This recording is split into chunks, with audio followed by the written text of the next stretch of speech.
Shalom Bapak Ibu, selamat pagi semuanya, selamat hari Minggu. Kita bersyukur karena, saya selalu katakan ini, kita bersyukur karena sampai hari ini, sampai detik ini Tuhan terus memelihara, menjaga, melindungi kita semua. Sehingga tentunya doa saya dan Ibu Sarah, Bapak Ibu semua yang di rumah, baik Jemaat NLCC Indonesia maupun semua Bapak Ibu yang sedang menonton ibadah ini, dalam keadaan sehat, dalam sukacita dan juga perlindungan Tuhan, dalam perlindungan Tuhan. Dan yang jauh lebih penting, doa saya dan harapan saya dan Ibu Sarah, Bapak Ibu tetap dalam kekencangan rohani, Bapak Ibu tetap punya hubungan yang intim dengan Tuhan, walaupun kita belum bisa secara 100% bertemu di gereja untuk beribadah bersama-sama. Tapi saya mau kita semua tetap dalam kondisi rohani yang kuat, terus bergantung kepada Tuhan. Baik Bapak Ibu, kita akan memulai ibadah kita hari ini. Kita pada minggu ini kita akan memulai satu tema yang baru, yaitu kita akan belajar dari tokoh-tokoh iman dalam Alkitab. Ibu Sarah akan memimpin berkhotbah hari ini, mulai belajar dari Habel. Baik Bapak Ibu, sebelum kita mulai ibadah ini, sebelum kita memuji menyembah Tuhan, mari kita tundukkan kepala, kita berdoa. Tuhan, kami bersyukur, berterima kasih untuk perlindungan, penyertaan-Mu buat tiap-tiap kami sampai hari ini, sampai detik ini. Terima kasih untuk perlindungan Tuhan. Terima kasih untuk hari ini kami juga ada waktu dan kesempatan lagi untuk beribadah bersama, untuk memuji dan menyembah-Mu, dan terlebih untuk mendengarkan firman-Mu. Hamba percaya Engkau ada di sini, dalam ruangan ini, Engkau ada juga di rumah, dalam ruangan semua Bapak Ibu semua yang sedang beribadah secara online, semua yang sedang menonton ibadah ini. Kiranya Tuhan hadir, Tuhan berkati kami semua, Tuhan siapkan kami semua untuk siap untuk memuji menyembah-Mu dan siap untuk mendengarkan firman-Mu. Berkati hamba-Mu Ibu Sarah yang akan menyampaikan firman Tuhan hari ini. Urapi hamba-Mu bisa menyampaikan firman Tuhan dengan kekuatan, kesehatan, dan urapan Tuhan. Berkati tim worship yang akan memimpin pujian hari ini, supaya kami semua juga diberkati lewat tiap pujian penyembahan hari ini. Terima kasih Tuhan. Seluruh rangkaian ibadah pagi hari ini, mulai awal, pertengahan, hingga akhirnya, kami serahkan dalam tangan Tuhan. Dalam nama Tuhan Yesus kami berdoa. Amin. Baik Bapak Ibu, mari kita semua memuji dan menyembah Tuhan bersama.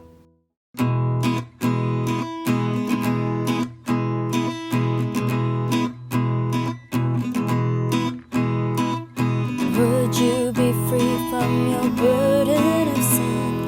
There's power in the blood, power in the blood.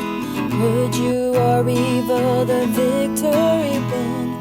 There's wonderful power in the blood.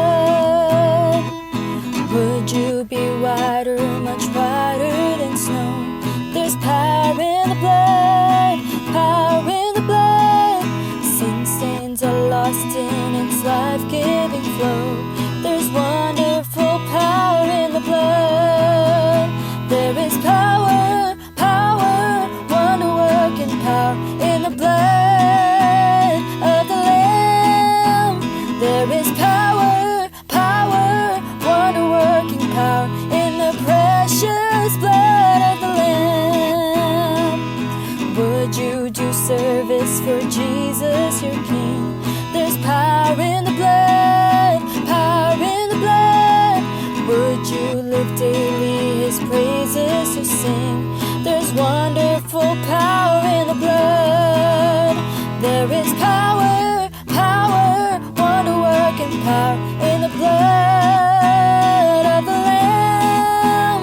There is power, power, wonder-working power in the precious blood of the Lamb. Lord, how we need your power every day and every hour. Lord, how we need your power every day and every hour. Lord, how we need your power, power, wonder-working power in the blood of the Lamb. There is power, power, wonder-working power in the precious blood of the Lamb. In the precious blood of the Lamb. In the precious blood of the Lamb.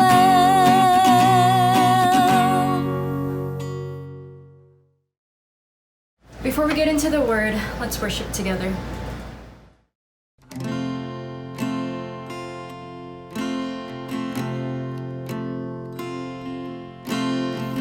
My hope is built on nothing less than Jesus' blood and righteousness. I dare not trust the sweetest frame, but wholly trust in Jesus' name. My hope is built on nothing less than Jesus' blood and righteousness. I dare not trust the sweetest frame, but wholly trust in Jesus' name. Christ alone, cornerstone, weak made strong in the Savior's love. Through the storm, He is Lord, Lord of all.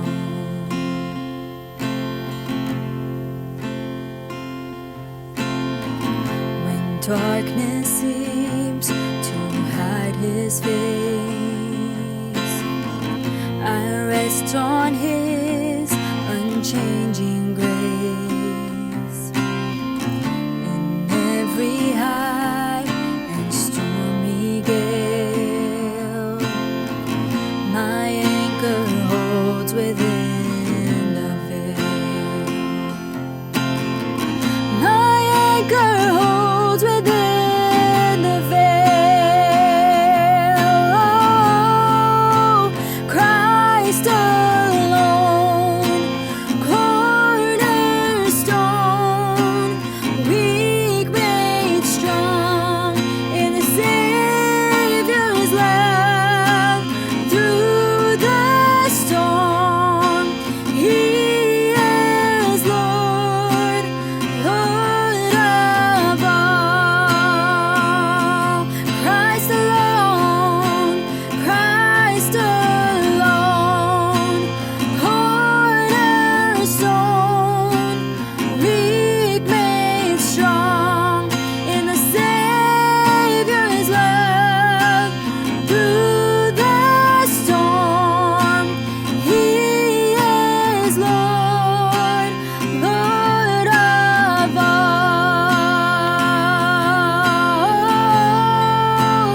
He is Lord,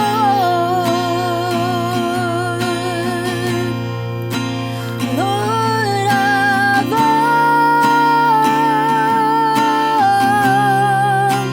Christ alone, cornerstone, weak made strong in the Savior's love.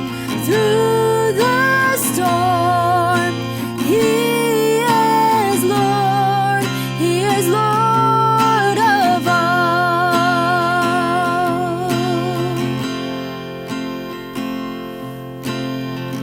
When He shall come with trumpet sound, oh, may I then in Him be found, dressed in His righteousness alone, faultless stand before the throne. Christ alone, cornerstone, weak made strong in the Savior's love. Through the storm, He is Lord, Lord of all.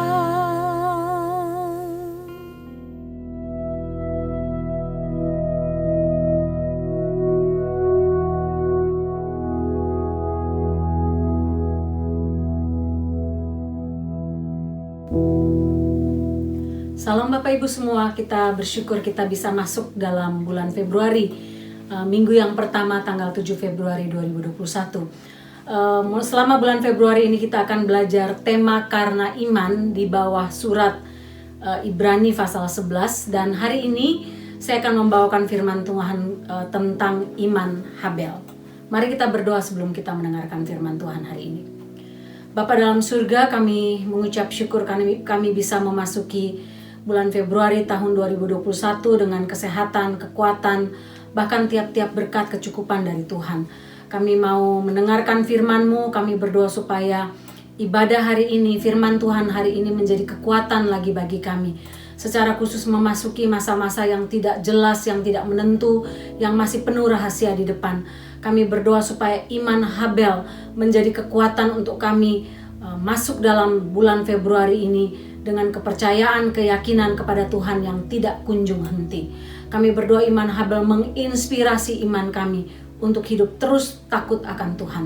Terima kasih Tuhan. Berkatilah hamba yang akan menyampaikan, berkati semua Bapak Ibu yang mendengarkan. Kami sama-sama diberkati, dikuatkan, dibangun iman kami lagi kepada Tuhan melalui firman Tuhan hari ini. Dalam nama Tuhan Yesus. Amin. Kita akan membaca bagian firman Tuhan dari Kejadian pasal 4 ayat 1-12. Saya nggak akan baca semua. Dan Ibrani pasal 11 ayat 4. Demikian bunyi firman Tuhan, Ibrani pasal 11 ayat 4. Karena iman, Habel telah mempersembahkan kepada Allah korban yang lebih baik daripada korban Kain. Dengan jalan itu ia memperoleh kesaksian kepadanya bahwa ia benar, karena Allah berkenan akan persembahannya itu, dan karena iman ia masih berbicara sesudah ia mati. Kejadian 4 ayat 1-12. Saya baca beberapa ayat saja. Ayat 2, selanjutnya dilahirkannyalah Habel adik Kain, dan Habel menjadi gembala kambing domba, Kain menjadi petani. Setelah beberapa waktu lamanya, maka Kain mempersembahkan sebagian dari hasil tanah itu kepada Tuhan sebagai korban persembahan. Habel juga mempersembahkan korban persembahan dari anak sulung kambing dombanya, yakni lemak-lemaknya. Maka Tuhan mengindahkan Habel dan korban persembahannya itu, tetapi Kain dan korban persembahannya tidak diindahkannya. Lalu hati Kain menjadi sangat panas dan mukanya muram. Firman Tuhan kepada Kain, "Mengapa hatimu panas dan mukamu muram? Apakah mukamu tidak akan berseri jika engkau berbuat baik? Tapi jika engkau tidak berbuat baik, dosa sudah mengintip di depan pintu. Ia sangat menggoda engkau, tapi engkau harus berkuasa atasnya." Kata Kain kepada Habel adiknya, "Marilah kita pergi ke padang." Tiba-tiba Kain memukul Habel adiknya itu lalu membunuh dia. Firman Tuhan kepada Kain, "Di mana Habel adikmu itu?" Jawabnya, "Aku tidak tahu." "Apakah aku penjaga adikku?" Firmannya, "Apakah yang telah kau perbuat ini? Darah adikmu itu berteriak kepadaku dari tanah." Bapak Ibu, beberapa waktu lalu, bulan lalu mungkin Bapak Ibu baca berita tentang seorang perempuan di Missouri yang baru berusia 21 tahun membunuh seorang pemuda lain di Jackson County sebagai pembalasan atas kematian saudara laki-lakinya yang berumur 16 tahun. Titiana Kopech namanya, membunuh seorang remaja karena kematian adik laki-lakinya Jason yang dibunuh tanggal 10 Januari lalu. Berita ini kemudian sangat mengejutkan karena dia tidak takut. Dia katakan, "Saya bersalah, tapi saya harus membalas apa yang dilakukan terhadap keluarga saya. Saya harus membela keluarga saya." Bapak Ibu, kejadian seperti ini, kisah pembunuhan tidak saja kita lihat di Missouri atau di California, di Texas, di Amerika, tapi di seluruh belahan dunia. Bahkan di Indonesia pun mungkin kita tiap hari mendengar berita si A mati dibunuh, si B mati dibunuh oleh keluarga, oleh orang tidak dikenal, dan berbagai hal lain. Sehingga tiap hari kita mendengar berita kematian itu sebagai sesuatu yang normal, sesuatu yang nampaknya sudah biasa. Tapi pada waktu Kejadian 4, ketika kisah pembunuhan pertama terjadi dalam hidup manusia, kriminal pertama terjadi dalam hidup manusia, jumlah manusia baru berjumlah 4 orang. Nah, sekarang kalau itu terjadi, 8 billion, jumlah manusia hampir mencapai 8 billion manusia. Kita pikir, normal, nggak apa-apa, it's okay. Tapi pada waktu itu, dari jumlah 4 orang, Kain membunuh adik kandungnya sendiri Habel, dan itu merupakan satu peristiwa besar, satu pukulan besar untuk Adam dan Hawa. Kain tidak membunuh Habel adiknya karena dia kurang kasih sayang. Kain tidak membunuh Habel adiknya karena masalah alkohol, karena dia terlibat dengan alkohol, dia terlibat dengan drugs, dia terlibat dengan narkoba, dia depresi, dia menghadapi depresi yang berat atau sakit jiwa. Dia tidak mengalami kekurangan dana dikumpulkan di foster home atau seperti itu. Dia tidak mengalami keluarga yang berantakan atau orang tua yang broken home dan merencanakan pembunuhan adiknya sendiri. Tidak, Bapak Ibu. Kain melakukan ini atas kesadaran sendiri. Bahkan pembunuhan Kain dikatakan adalah pembunuhan berencana. Kain mengikuti kata hatinya dan bisikan setan, mengamuk melawan iman adiknya sendiri. Oleh karena itu, wajarlah Habel menjadi contoh iman pertama yang dicatat dalam deretan pahlawan iman yang ditulis dalam Ibrani pasal 11. Karena iman, Habel telah mempersembahkan kepada Allah korban yang lebih baik daripada korban Kain. Hanya karena masalah korban Kain tidak diterima, korban Habel diterima. Itu membuat kemarahan, membuat dia murka, membuat dia panas hati, sehingga dia merencanakan pembunuhan terhadap adik kandungnya sendiri. Apa yang dapat kita belajar dari iman Habel, Bapak Ibu, hari ini? Iman Habel merupakan iman yang luar biasa, dan saya pikir ini sudah terjadi ribuan tahun, 6.000 tahun, 8.000 tahun yang lalu, tapi masih tetap up to date untuk kita sampai pada masa sekarang. Paling tidak ada 3 unsur iman yang Habel tunjukkan dalam bagian ini, dalam Ibrani pasal 11 ayat 4, bahkan dalam Kejadian pasal 4 ini. Yang pertama, Habel mengajarkan kepada kita tentang apa artinya iman dan melakukan hal yang benar. Apa artinya iman?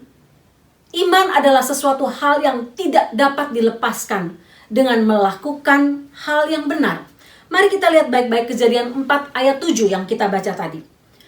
Ini kata-kata Tuhan kepada Kain sesudah persembahan Kain tidak diterima. Apakah mukamu tidak akan berseri jika engkau berbuat baik? Tetapi jika engkau tidak berbuat baik, dosa sudah mengintip di depan pintu. Ia sangat menggoda engkau, tetapi engkau harus berkuasa atasnya. Terjemahan asli dipakai kata bukan jika engkau berbuat baik. Terjemahan asli dipakai kata jika engkau berbuat benar. Apakah mukamu tidak akan berseri jika engkau berbuat benar? Tapi jika engkau tidak berbuat benar, dosa sudah mengintip di depan pintu. Sehingga Kejadian pasal 4 ayat 7 menjadi kunci, menjadi jawaban atas kasus pembunuhan Kain terhadap Habel. Mengapa Allah menolak persembahan Kain dan menerima persembahan Habel? Bukan karena seperti kata guru sekolah minggu, Kain itu waktu naikkan persembahan asapnya itu bengkok-bengkok sehingga tidak diterima Tuhan. Tapi Habel itu asapnya tuh lurus, jadi diterima Tuhan. Tidak, Bapak Ibu, tidak sama sekali. Ini ajaran yang salah, ajaran yang tidak benar, ajaran yang sesat. Tapi Habel dari bagian Kejadian pasal 4 maupun dari Ibrani pasal 11, jelas persembahan Habel diberikan oleh Habel kepada Allah dengan sikap hati yang benar. Habel punya iman, dan iman ini menggerakkan dia untuk melakukan hal yang benar. Seperti kata Tuhan, apakah mukamu tidak akan berseri jika engkau melakukan hal yang baik, hal yang benar? Karena itu kata benar ini dipakai di sini dalam bahasa aslinya dipakai kata yatab. Yatab berarti benar, baik, sangat baik, dan sangat menyenangkan. Habel membawa persembahannya dengan motivasi hati yang benar, dan itulah unsur iman. Ketika dia mempersembahkan persembahannya kepada Tuhan, tujuan Habel hanya satu, menyenangkan hati Tuhan. Tujuan Habel adalah dia ingin menyenangkan hati Tuhan, dia melakukan hal yang benar, hal yang baik, hal yang sangat baik demi menyenangkan hati Tuhan. Di mata Allah persembahan Kain mungkin tidak ada salahnya secara manusia atau di mata manusia. Tapi Kain mempersembahkan persembahannya dengan terpaksa. Kain mempersembahkan persembahannya dengan motivasi yang tidak benar. motivasi untuk menunjukkan keberadaan dirinya sendiri, dan bukan untuk menyenangkan hati Tuhan. Tuhan sama sekali tidak mempersalahkan kuantiti atau mempermasalahkan kuantiti atau jumlah persembahan itu. Tapi Tuhan melihat motivasi hati. Dan Yatap ini memberikan dari hati yang benar, dengan motivasi yang benar, hanya dapat dilihat oleh Tuhan. Kita manusia tidak dapat menilai diri kita masing-masing atau menilai orang lain, motivasi hidup orang lain, motivasi orang lain melakukan kebenaran dan sebagainya. Hanya Tuhan saja. Ketika kita dituntut untuk beriman kepada Tuhan, kita diminta untuk melakukan semua hal. Pelayanan, datang ke gereja, memberikan persembahan, berbuat baik dengan motivasi hati yang benar. Bukan untuk dipuji manusia, bukan untuk memuaskan ego diri sendiri, bukan untuk hal lain selain menyenangkan hati Allah. Yatap, melakukan hal yang benar. Sekali lagi, manusia tidak dapat membaca motivasi hati kita, tapi Tuhan dapat. Dalam perjanjian baru, Tuhan Yesus jelas memberikan contoh kepada para muridnya ketika mereka beribadah dalam sinagog. Ketika mereka masuk dalam sinagog, Yesus mengajak para muridnya untuk memperhatikan orang membawa persembahan ke dalam rumah ibadah. Orang-orang kaya berjalan masuk dan menjatuhkan uang dalam jumlah yang besar dalam kotak persembahan. Tapi kemudian datanglah seorang janda miskin yang hanya membawa 2 keping uang, 2 peser yang jumlahnya 1 duit, jumlah yang pada waktu itu sangat kecil. Tapi Tuhan Yesus katakan kepada para muridnya, lihat, janda itu memberikan jauh lebih besar daripada para orang kaya. Tuhan Yesus tidak mempersoalkan kaya dan miskin, tapi Tuhan Yesus dapat melihat jauh ke kedalaman hati si janda dan para orang kaya.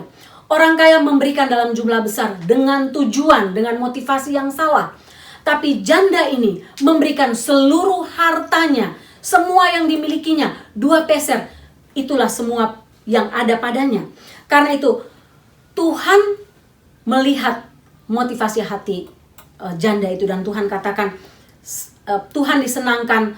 Itulah persembahan yang benar, itulah persembahan yang sejati.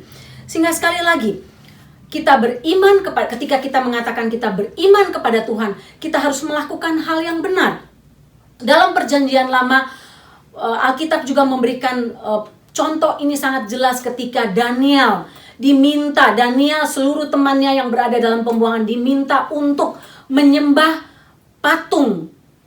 Tidak boleh beribadah kepada siapapun, tidak boleh berdoa kepada siapapun, hanya boleh kepada raja. Daniel tidak sama sekali tergoyahkan imannya. Dia tetap melakukan ibadah kepada Tuhan. Dia tetap beribadah kepada Tuhan, berdoa kepada Tuhan tiap-tiap hari seperti sebelum peraturan itu dilakukan. Daniel tidak takut sama sekali. Dia tidak berusaha untuk menyukakan hati raja yang adalah best friend dia. Sama sekali tidak. Daniel memilih untuk menyukakan hati Allah. Dan itulah kata Yatap. Iman dan melakukan hal yang benar, Yatap, berjalan bersama-sama. Tidak dapat dipisahkan sama sekali.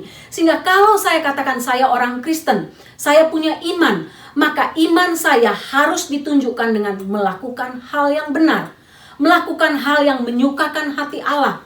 Kalau kita melakukan sesuatu, memberi persembahan, melayani hanya untuk dilihat manusia, maka kita tidak sedang disebut orang beriman.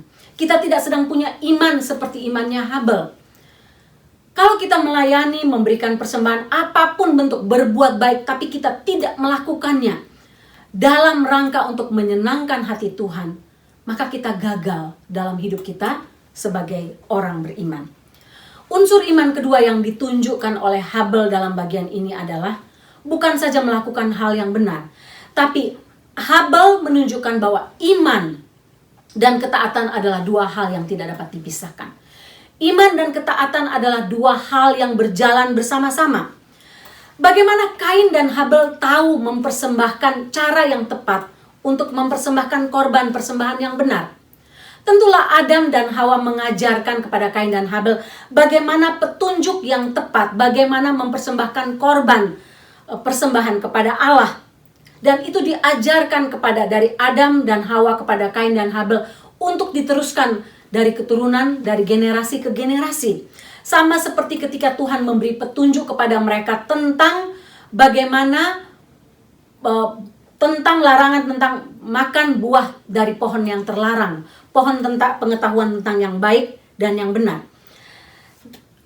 Kain dan Habel telah mendapatkan pelajaran ini sejak masa kecil mereka. Bagaimana mereka harus mempersembahkan jumlahnya, bentuknya, dan sebagainya, termasuk ketulusan hati mereka. Tapi dalam free will-nya, Kain memilih untuk menolak, mentaati apa yang diperintahkan Tuhan melalui kedua orang tuanya. Kain memilih untuk tidak taat. Kain memilih untuk tetap mempersembahkan, tetapi bukan dengan motivasi hati yang benar. Dalam free will-nya, Habel melakukan ketaatan. Dia taat persis seperti yang diperintahkan oleh orang tuanya, yang diperintahkan Tuhan kepada orang tuanya. Dia mempersembahkan bagian yang terbaik. Alkitab menuliskan Habel mempersembahkan binatang, lemak-lemak, dan dari bagian yang terbaik dari binatang yang dipersembahkannya. Dan itu lahir dari dalam hati dia yang penuh dengan ketaatan kepada Tuhan. Itulah yang disebutkan iman. Semua orang tua kita, saya percaya, mengajarkan hal baik kepada kita sejak masa kecil. Orang tua kita mengajar kita jangan membunuh, jangan mencuri, jangan berzina, jangan berbohong, dan berbagai hal-hal lain. Tapi dalam kehidupan kita selanjutnya, kita memilih untuk taat kepada perintah orang tua dalam free will kita ataukah tidak. Hal yang sama dilakukan oleh Kain dan Habel. Bapak Ibu, hasil survei mengatakan bahwa 80% orang yang datang ke gereja tidak membaca atau mempelajari Alkitab setiap hari. Mereka menjadi Kristen, tapi tidak memilih untuk tidak taat kepada perintah Tuhan, bahkan tidak punya relationship pribadi dengan Tuhan. Roma 10 ayat 17 katakan, iman timbul dari pendengaran, dan pendengaran oleh firman Kristus. Bagaimana kita bisa punya iman kalau kita tidak pernah mendengar firman Tuhan? Bagaimana kita mendengar firman Tuhan kalau kita tidak pernah memberi waktu untuk membaca firman Tuhan tiap-tiap hari dalam hidup kita? Bagaimana iman kita bisa timbul kalau kita tidak memberi telinga kita mendengar firman Tuhan tiap-tiap hari? Inilah yang dilakukan Habel, Bapak Ibu. Habel memilih iman yang penuh dengan ketaatan. Habel memilih untuk mendengar suara orang tuanya dan suara Tuhan. Habel memilih mendengar suara itu lebih daripada suara hatinya sendiri. Ketika dia harus memilih free will, dia memilih hal yang baik. Dia memilih untuk taat. Iman adalah bukti, ketaatan adalah bukti dari iman kita. Iman kita menjadi sempurna, menjadi hidup ketika kita hidup dalam ketaatan.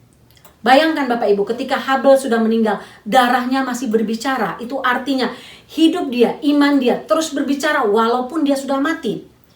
Iman tanpa ketaatan sama dengan tubuh manusia tanpa nyawa. Mati, useless, tidak ada gunanya. Contoh yang paling nyata dalam Alkitab yang ditunjukkan dalam Perjanjian Lama ketika Abraham diminta Tuhan untuk mempersembahkan Ishak, anak tunggalnya. Ishak ini anak satu-satunya, dan dari Ishak inilah janji tentang keturunannya akan menjadi banyak seperti pasir di laut, seperti bintang di langit dari Ishak. Tapi ketika Tuhan memerintahkan Abraham untuk mempersembahkan Ishak, Abraham tidak menolaknya. Abraham melakukan dengan hati yang tulus, bahkan mempersiapkan semua persembahan itu. Dari kayunya, dari apinya, bahkan membawa Ishak anaknya naik ke atas gunung untuk dipersembahkan. Itulah iman. Abraham melakukan dalam ketaatan. Makanya dalam Kejadian 15 ayat 6 dituliskan, lalu percayalah Abram kepada Tuhan, maka Tuhan memperhitungkan hal itu kepadanya sebagai kebenaran. Demikian pula dengan Habel. Habel taat pada Tuhan. Imannya ditunjukkan dalam ketaatan kepada Tuhan ketika dia memberikan persembahan yang terbaik dengan motivasi hati yang benar. Demikian pula dengan tokoh-tokoh iman lainnya. Joshua, Rahab, semua memilih hidup dalam iman dan ketaatan. Sehingga iman dan ketaatan adalah dua hal yang tidak dapat dipisahkan. Kalau kita katakan saya orang beriman, maka saya harus hidup dalam ketaatan. Apapun jenis perintah Tuhan yang harus kita taati. Saya teringat kisah tentang seorang misionaris namanya Sandra Stelling. Sandra Stelling ini dipanggil Tuhan untuk melayani di Bolivia. Bolivia merupakan sebuah negara yang benar-benar miskin dan Sandra Selling katakan, saya tidak pernah lihat negara dengan tingkat kemiskinan seperti itu. Semua rakyatnya itu bekerja paling tidak 1 hari 12 jam, 7 hari. Itu pun dari hasil kerja mereka tidak sanggup untuk memenuhi semua kebutuhan mereka. Tidak sanggup untuk membayar bil-bil mereka, bahkan tidak sanggup untuk memenuhi makan minum mereka tiap-tiap hari. Kerja 12 jam selama 7 hari. Waktu Sandra Selling masuk 4,5 bulan pertama, dia berusaha untuk terus mengajarkan bagaimana hukum Taurat, mengajarkan tentang iman, mengajarkan tentang kepercayaan kepada Yesus, mengajarkan bagaimana mereka harus ada 1 hari untuk hari Sabat, mereka bisa beribadah kepada Tuhan, mengajar mereka bagaimana mereka memberi persembahan mereka dari hasil yang mereka dapat untuk diberikan kepada Tuhan dan sebagainya. Orang-orang di Bolivia katakan, tidak mungkin kami berikan itu. Dari jumlah yang ada sekarang aja sudah kami tidak cukup untuk hidup kami tiap hari, membayar bil dan sebagainya. Tidak cukup. Bagaimana mungkin kami menyediakan 1 hari khusus, tidak bekerja, hanya beribadah, bahkan memberikan persembahan dari hasil usaha kami. Satu kali seorang ibu, seorang janda yang namanya Hurtado. Ibu Hurtado ini punya 4 anak. Dia punya toko, usahanya itu toko yang dia buka tiap-tiap hari. Dia ambil keputusan untuk menerima Tuhan Yesus dan dibaptiskan. Sesudah dia mengambil keputusan untuk menerima Tuhan Yesus dan dibaptiskan, apa yang terjadi Bapak Ibu? Dia bilang, saya akan tutup toko saya setiap hari Minggu untuk datang beribadah kepada Tuhan. Dan saya akan memberikan persembahan walaupun saya tidak cukup. Ibu Hurtado ini melihat dengan mata kepalanya sendiri ketika dia menutup tokonya hari Minggu untuk beribadah, apa yang terjadi. Yang terjadi luar biasa. Ketika para pelanggannya tahu dia tutup hari Minggu, mereka datang pada hari Senin sampai hari Sabtu. Sehingga pelanggan dia tidak berkurang, malah bertambah. Dan dia merasa ajaib. Dia mengurangi 1 hari untuk Tuhan dalam ketaatannya dan imannya kepada Tuhan. Tapi dia melihat hasilnya, dampaknya luar biasa untuk dia. Dan imannya ini menjadi tersebar seperti iman Habel. Seperti darah Habel yang tetap berbicara sesudah mati. Iman Ibu Hurtado ini menjadi tersebar kepada ibu-ibu lain yang mendengar kesaksiannya. Ada seorang ibu, dia bilang, Tuhan, sesudah memberikan persepuluhan ini saya tidak punya uang. Saya hanya punya 100 peso. 100 peso itu jumlah yang sangat-sangat kecil. Untuk hidup sehari pun tidak cukup. Dan ini saya akan pakai untuk beli makanan di pasar. Tapi ada suara dalam hati dia katakan, tidak usah takut, pergilah ke pasar. Dia pergi ke pasar, tiba-tiba ada orang lewat, tabrak dia dan dompetnya dia jatuh. Lalu ada orang teriak, ibu-ibu, itu dompetmu jatuh. Dia ambil dompetnya, di bawah dompetnya itu ada uang 1.000 peso. Dia punya 100 peso tadi, di bawah itu ada 1.000 peso lain. Lalu dia tanya, ini dari siapa? Ini punya siapa? Nggak ada yang mengaku. Tapi di catatan ada, ini untuk kamu. Untuk belanja kamu hari ini. Bapak Ibu bayangkan, dia terkejut luar biasa. Dia terkejut ketika dia memutuskan untuk taat pada Tuhan. Dan Tuhan memberikan dampak langsung atas iman dia. Memberikan jawaban langsung atas iman dia. Mencukupkan kebutuhan dia. Tidak itu saja, sorenya dia diundang makan di rumah seorang teman. Dan teman itu memberikan dia bawaan pulang yang banyak. Kentang, sayur, bahan-bahan makanan lainnya yang cukup untuk dia makan buat sebulan. Bapak Ibu, iman dan ketaatan adalah 2 hal yang berjalan bersamaan. Bagaimana dengan kita? Apa yang sedang Tuhan minta untuk kita taat saat ini? Apa perintah Tuhan yang Tuhan minta? Taatilah bagian perintah ini. Taatilah firman Tuhan ini. Tiap-tiap hari ketika kita membaca firman Tuhan, apakah kita belajar untuk tidak saja membaca tapi tanyakan kepada Tuhan, Tuhan tolong saya untuk mentaati bagian firman Tuhan hari ini. Ataukah kita hanya katakan, saya beriman tanpa pernah menunjukkan ketaatan kepada Tuhan. Maka iman kita sama seperti mayat yang berjalan. Useless, tidak ada gunanya, tidak punya kekuatan apa-apa. Saya tidak tahu dengan Bapak Ibu, tapi coba pikirkan. Tiap hari Bapak Ibu baca firman Tuhan. Ketaatan apa yang Tuhan mau Bapak Ibu lakukan. Bukan dengan paksaan. Tidak sama sekali. Iman dan ketaatan ini berjalan dalam kerelaan hati. Dengan motivasi yang benar. Tanpa paksaan. Free will, tanpa paksaan. Kita melakukannya karena kita percaya bahwa kalau kita taat, Dia akan memelihara dan menjaga hidup kita. Yang terakhir, Iman tidak bicara soal ketaatan saja, tapi iman bicara soal penganiayaan. Dan bagian ini bagian yang sulit dan dihindari oleh orang percaya. Orang mau belajar taat, melakukan kebenaran tapi ketika iman kita diperhadapkan dengan penganiayaan, saya rasa ini bagian paling sulit. Bukan untuk Bapak Ibu saja, tapi untuk saya. Seperti dicatat dalam kitab Kejadian, Habel hidup dalam iman yang hidup, iman yang aktif, iman yang penuh ketaatan kepada Tuhan. Iman Habel ini iman yang luar biasa yang membuat dia mempersembahkan korban yang terbaik kepada Allah, lebih baik dari korban kakaknya.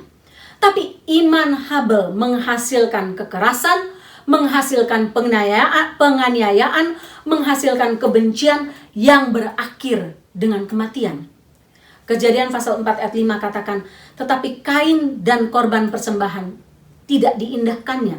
Lalu hati Kain menjadi sangat panas, mukanya muram. Ayat 8, ketika mereka ada di padang, tiba-tiba Kain membunuh Habel adiknya itu, memukul Habel adiknya itu, lalu membunuh dia. Bapak Ibu, Kain menjadi panas hati, menjadi iri hati, menjadi marah, dan iri hati ini menjadi sumber segala kejahatan. Tuhan bilang, apakah mukamu tidak berseri kalau kamu tidak berbuat baik, berbuat hal yang benar? Keiri hatian dia membuat dia merencanakan pembunuhan terhadap adik kandungnya sendiri. Seharusnya Bapak Ibu, Kain ini punya kesempatan untuk membatalkan rencana pembunuhannya. Bapak Ibu baca tadi dalam ayat Kejadian pasal 4 ayat 5 sampai ayat 8. Hal ini terjadi sebelum Kain membunuh Habel. Sesudah persembahannya itu dinaikkan dan dia lihat, oh, persembahan Habel diterima, persembahan saya tidak diterima. Waktu dia menjadi murka, menjadi marah, menjadi mukanya hilang berseri-seri, Tuhan datang kepada dia. Dan Tuhan katakan, Kain, mengapa hatimu panas dan mukamu muram? Apakah mukamu tidak akan berseri jika engkau berbuat baik? Jika engkau tidak berbuat baik, dosa sudah mengintip di depan pintu, ia sangat menggoda engkau, tapi engkau harus berkuasa atasnya. Pada waktu kesempatan ini, kesempatan untuk Kain mengintrospeksi dirinya. Oh iya, saya sudah menjadi marah, saya sudah menjadi iri, saya sudah harus bertobat. Saya harus menghentikan langkah saya sampai sini. Tapi tidak Bapak Ibu, Kain tidak mengindahkan apa kata Tuhan. Kain memilih untuk tetap berjalan dalam ketidaktaatan. Sesudah dia memilih iman yang penuh dengan ketidaktaatan, Kain memilih untuk tidak taat pada peringatan Tuhan. Tuhan sudah memperingatkannya, sama dengan kita. Tiap kali kita melakukan dosa, Tuhan memperingatkan kita. Mengingatkan kita dengan suara hati kita yang kecil di dalam. Mengingatkan lewat orang lain, mengingatkan lewat ketika kita membaca firman Tuhan. Tapi seringkali kita mengeraskan hati kita. Sehingga Kain menganiaya adiknya. Dia memukul adiknya, tidak saja memukulnya, tapi bahkan membunuhnya. Sesudah dia memukul adiknya jatuh, dia bisa berhenti juga sampai situ. Tapi dia meneruskan pemukulannya dengan membunuh adiknya sendiri. Bapak Ibu, lihatlah. Iman dan kekristenan tidak menjamin kita hidup dalam keamanan. Tidak. Alkitab sendiri tidak pernah menjanjikan kalau kita hidup beriman, kita akan kaya raya saja, kita akan hidup senang dari awal sampai akhir. Tidak Bapak Ibu. Dalam kekristenan selalu ada yang namanya jalan salib. Bahkan Yesus menunjukkan jalan salib dari dirinya sendiri sebagai teladan untuk kita. Ketika kita beriman kepada Tuhan, penganiayaan tidak akan berhenti. Penganiayaan sudah dimulai bahkan sejak Kejadian pasal 4 ketika manusia masih berjumlah 4 orang. Apalagi sekarang dengan kejahatan yang semakin meningkat, jumlah orang yang tidak percaya kepada Tuhan yang begitu banyak, 8 bilion manusia. Apakah kita akan bisa menghindari penganiayaan? Tidak. Penganiayaan bukan hal yang baru terhadap iman Kristen. Jemaat mula-mula mengalaminya ketika orang-orang Yahudi yang percaya kepada Tuhan Yesus memberi diri mereka dibaptis percaya kepada Tuhan Yesus. Mereka disiksa oleh orang-orang Yahudi lain yang menolak percaya kepada Tuhan Yesus. Di tahun 2021 ini saya percaya penganiayaan itu akan semakin banyak. Tidak saja untuk jemaat mula-mula, tapi untuk kita pada masa sekarang. Tanggal 25 Desember lalu, Nio Gubano, itu seorang laki-laki di Cina, dia merayakan Natal. bersama dengan 40 orang lainnya. Mereka berdoa, memuji Tuhan bersama-sama, meminta Tuhan menyelamatkan keluarga mereka, sanak saudara mereka, dan orang-orang Cina lainnya. Tapi kemudian dia ditangkap karena ada yang melaporkannya. Dan tanggal 19 Januari lalu dia mendapatkan hukuman dengan denda 24.700 US dollar. Jumlah yang harus dia bayar. Bapak Ibu, pertanyaannya, jika menjadi orang Kristen dan orang beriman membuat kita harus menderita, jika iman kita membawa kita kepada penderitaan dan penganiayaan, untuk apa kita jadi Kristen? Mendingan kita menjadi orang yang bukan Kristen sehingga kita aman-aman saja. Tapi bukankah itu hal yang telah diajarkan oleh Tuhan sejak dari Kejadian 4 bahkan sampai Wahyu? Dalam zaman Tuhan Yesus sampai Wahyu. Semua dikatakan bahwa kekristenan, sekali lagi, iman kita tidak menjamin kita luput daripada yang namanya penganiayaan.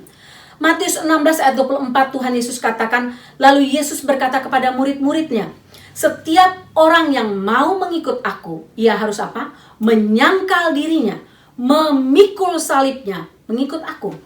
Karena barang siapa mau menyelamatkan nyawanya, ia akan kehilangan nyawanya. Lihat, ini sudah disebutkan oleh Tuhan Yesus sendiri. Barang siapa mau rasa aman, menyangkal Tuhan, mau menyelamatkan nyawanya, ia akan kehilangan nyawanya. Tapi barang siapa kehilangan nyawanya karena aku, ia akan memperolehnya. Kalau sampai pun kita harus kehilangan nyawa kita oleh karena nama Tuhan, kita akan memperoleh upah yang besar. Kita akan memperoleh nyawa kita kembali. Kita akan memperoleh hidup kekal. Dan itu janji Tuhan Yesus sendiri. Bapak Ibu, jujur ayat ini saya tidak suka. Jujur ayat ini membuat saya takut. Saya senang jadi orang Kristen yang bisa hidup dalam rasa nyaman. Tapi tidak, kita tidak dipanggil untuk hidup dalam kenyamanan. Kita dipanggil untuk hidup dalam jalan salib. Kebenaran firman Tuhan ini menjadi bagian dari siapa saja yang menyebut dirinya pengikut Kristus. Iman dan salib merupakan dua hal yang akan terjadi bersamaan dalam hidup kita. Iblis tidak senang Bapak Ibu ketika kita menjadi orang Kristen yang sungguh-sungguh, yang hidup dalam ketaatan, hidup dalam kebenaran, hidup dalam perintah Tuhan.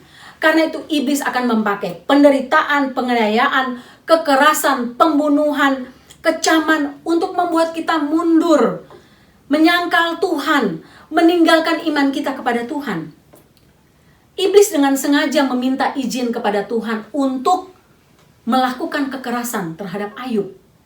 Mengambil semua harta dia, mengambil semua anak dia, mengambil semua pekerjaan dia, semua budak dia, semua sumber penghidupan dia, bahkan mengambil kesehatannya sendiri.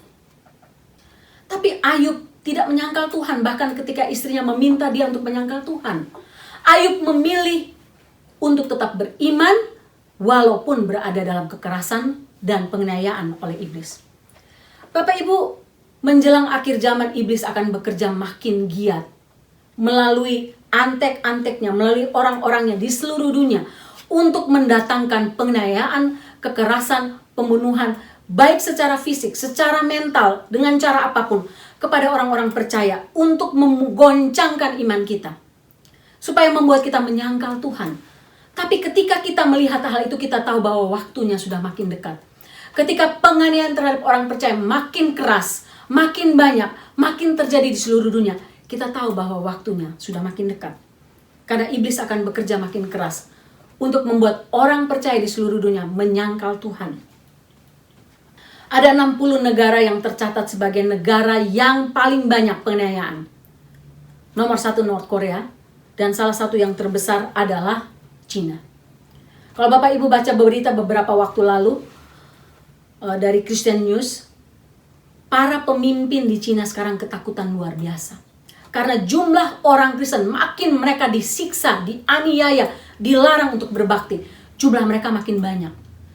Dari jumlah yang dulu cuma 30 juta orang, sekarang naik menjadi 97 juta orang Kristen. Yang tercatat, belum yang tidak tercatat. Dari 1,4 billion orang Cina, ada 97 million orang Cina, bahkan lebih. Perkembangan ini makin besar sejak tahun 2018, bahkan tahun 2021, jumlah mereka makin bertambah. Mereka tidak boleh beribadah di rumah-rumah, tidak boleh ada Bible study. Mereka tidak boleh menggantung gambar Tuhan Yesus atau salib dalam gereja. Mereka harus mengganti gambar Tuhan Yesus dan salib itu dengan gambar presiden mereka, Jinping dan Mao Zedong, pemimpin mereka. Harus gantung itu. Alkitab mereka itu diminta untuk dihapus kata God. Semua kata God itu dihapus dari Alkitab mereka. Lalu mereka makin ketakutan Bapak Ibu. Karena bukan jumlahnya makin menurun, malah jumlah orang Kristen semakin bertambah. Sekarang mereka menekan orang Kristen dengan membuat biometric data, face apps. Jadi semua orang yang masuk gereja dibaca datanya dari muka mereka. Semua yang masuk dapat dibaca siapa saja yang datang. Sehingga mereka dapat ditelusuri, diperiksa. Kalau mereka datang gereja, mereka akan mengalami penyiksaan. Barang siapa yang melaporkan si A, si B ke gereja ikut beribadah, ada ibadah di rumahnya, Bible study, orang-orang yang melaporkan itu akan mendapat hadiah dan orang-orang yang dilaporkan akan masuk penjara. Bapak Ibu pikir ini hanya akan terjadi di Cina atau di North Korea atau di India atau di Pakistan atau di Nigeria? Tidak Bapak Ibu. Hal ini akan terjadi di seluruh dunia, bahkan di negara Amerika, tempat kekristenan, negara yang berdiri berdasarkan Alkitab dan kekristenan. Jangan kita berpikir, oh saya tinggal di Amerika, saya aman. Tidak. Justru penganiayaan terhadap kekristenan di Amerika adalah penganiayaan yang paling akan sangat mengerikan. Dan kita tentu sudah tahu, kita sudah memulainya. California sudah ada rencana untuk ban Alkitab. Saya harap Bapak Ibu tahu itu. Twitter, lock out focus on the family magazine. Karena menyebut transgender woman itu a man. Sehingga mereka ban majalah ini, Focus on the Family. Kekristenan dapat bill baru untuk dianggap sebagai keyakinan atau kepercayaan yang ilegal dan membahayakan seperti virus. Dan ini dimunculkan atau diusulkan oleh seorang congressman yang asalnya dari Illinois. Bapak Ibu, Amerika pun tidak akan mengalami yang namanya terhindar dari penganiayaan karena kita tinggal di negara Kristen. Tidak sama sekali Bapak Ibu. Kemarin 750 anggota gereja ortodoks dari Ethiopia dibunuh dengan cara yang sangat kejam. Dan tidak ada satupun media massa memberitakannya. Hanya berita-berita dari para misionaris. Bapak Ibu lihat kemarin Myanmar terjadi kudeta tanggal 1 Februari kemarin. Militer ambil alih dan orang-orang Kristen di sana diwawancara, mereka sangat ketakutan. Karena mereka pernah mengalami hal yang sama tahun 1962 sampai 2011 itu Myanmar berada di bawah militer selama sekian tahun dari 1962 sampai 2011. Selama 1962 sampai 2011 orang Kristen itu disiksa oleh para militer yang mayoritas adalah agama Buddha. Kekristenan benar-benar ditekan dan kali ini tanggal 1 Februari kemarin mereka mengalaminya. Mereka katakan kita akan mengalami penganiayaan yang sama dari tahun 62 sampai tahun 2011. Bapak Ibu, seluruh dunia akan mengalaminya. Facebook ban Christian profesor yang menentang peraturan baru tentang transgender dan berbagai hal lain. Ketika kita menjadi orang yang konservatif menunjukkan iman kita kepada Tuhan, kita akan diblok, dimarah, kita akan dianiaya dengan berbagai cara. Kita tidak punya hak suara lagi. Bapak Ibu, siapkah kita? Saya yakin masa-masa itu akan datang, tapi jangan takut. Habel sesudah dia meninggal, darahnya masih berbicara. Imannya masih berbicara. Ibrani pasal 11 ayat 4 katakan, karena iman Habel masih berbicara sesudah ia mati. Para misionaris yang mati dibunuh, iman mereka tidak mati bersama dengan diri mereka, bersama dengan tubuh mereka, tidak. Tapi iman mereka terus berbicara dan menyelamatkan banyak orang lain. Saya percaya kita harus bersiap kalau masa itu datang dan diizinkan Tuhan untuk membangunkan kembali gereja. Gereja di Amerika, bahkan gereja di seluruh dunia yang tertidur nyenyak. Kita semua harus bangun. Kalau penganiayaan itu diizinkan Tuhan, kita tidak perlu takut. Saya pun harus memberanikan diri. Terus memberanikan diri saya, tidak perlu takut. Kalaupun masa itu datang, Tuhan berjanji, aku akan menyertai kamu sampai kepada kesudahannya. Mari kita berdoa. Bapa dalam surga, terima kasih untuk kebenaran firman Tuhan tentang Habel. Tuhan, tolonglah kami untuk memiliki iman seperti iman Habel. Iman yang melakukan hal yang benar, menyenangkan hati Tuhan, bukan hanya menyenangkan hati manusia.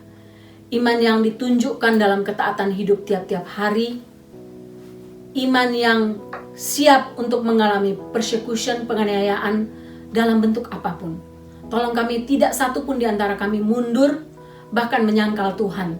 Sehingga ketika Engkau datang kembali, Engkau mendapati masih ada iman dalam dunia ini.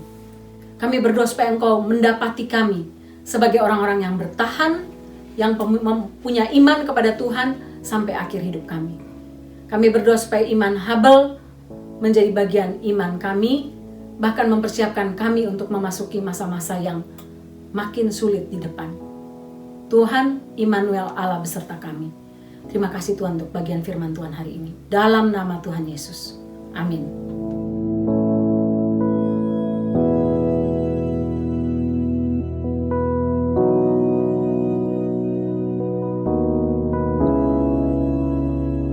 Bapak Ibu, mari kita siapkan hati untuk masuk dalam perjamuan kudus hari ini. Bapak Ibu bisa siapkan roti atau snack apa saja yang Bapak Ibu punya di rumah, juga anggur, wine atau sirup apa saja untuk kita melakukan perjamuan kudus bersama-sama. Mari kita berdoa sebelum kita masuk dalam perjamuan kudus hari ini.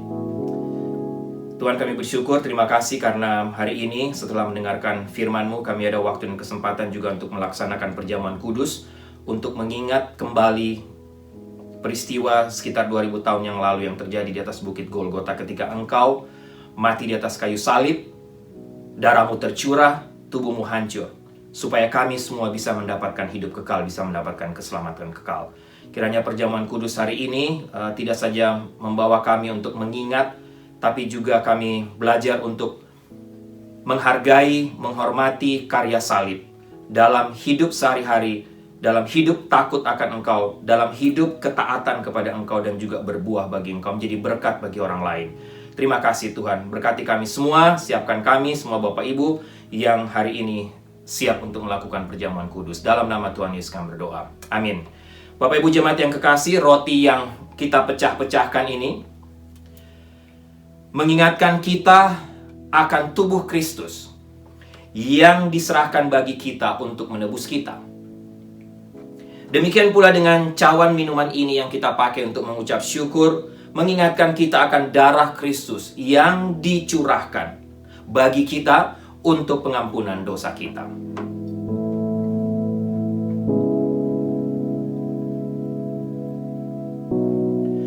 Mari sama-sama kita mengangkat roti di tangan kanan.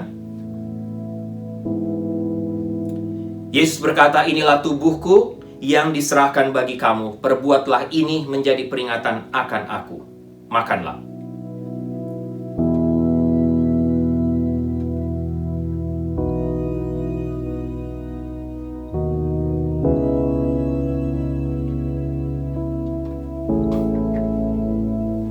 Pada malam yang sama, Yesus pun berkata, cawan ini adalah perjanjian baru yang dimeteraikan oleh darahku. Perbuatlah ini setiap kali kamu meminumnya menjadi peringatan akan aku. Minumlah.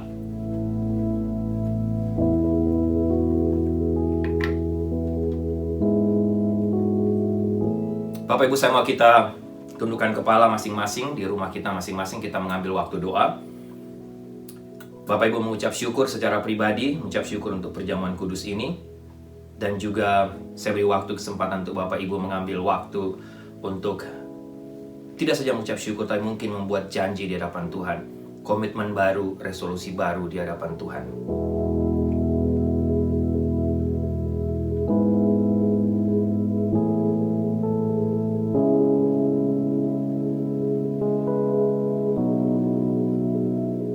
Tuhan, kami bersyukur, terima kasih karena waktu ini di hari ini pagi ini kami ada waktu lagi untuk melakukan perjamuan kudus untuk mengingat peristiwa di Bukit Golgota. Terima kasih untuk darah-Mu, terima kasih untuk tubuh-Mu yang hancur bagi kami. Dalam nama Tuhan Yesus kami berdoa dan mengucap syukur. Amin.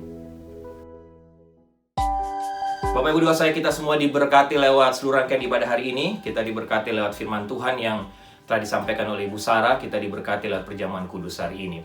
Sebelum saya tutup dalam doa berkat, ada beberapa pengumuman. Yang pertama, selamat ulang tahun untuk Elvira yang ulang tahun tanggal 7 Februari. Tuhan Yesus memberkati Elvira selalu. Dan yang berikut Bapak Ibu, kita terus berdoa supaya Tuhan memberkati juga ibadah di gereja, ibadah in person di playground, supaya semua jemaat yang hadir bisa diberkati Tuhan juga lewat semua ibadah di gereja. Baik, jemaat yang kekasih, tundukkanlah kepalamu, arahkan hatimu pada Tuhan, dan terimalah berkat Tuhan. Anugerah keselamatan dari Tuhan Yesus Kristus, kasih sayang yang tidak berkesudahan dari Allah Bapa, serta penyertaan dari Roh-Mu yang kudus, kiranya menyertai engkau sekalian mulai hari ini, sampai Maranatha Tuhan Yesus datang kembali. Haleluya, amin.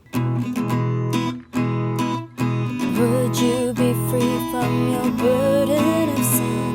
There's power in the blood, power in the blood. Would you or evil the victory win? There's wonderful power in the blood. Would you be whiter, much whiter than snow? There's power in the blood, power in the blood. Sin stains are lost in its life-giving flow. There's wonderful power in the blood. There is power, power, wonder-working power in the blood of the Lamb. There is power, power, wonder-working power in the precious blood of the Lamb. Would you do service for Jesus, your King? There's power in the blood, power in the blood. Would you live daily His praises to sing? There's wonderful power in the blood. There is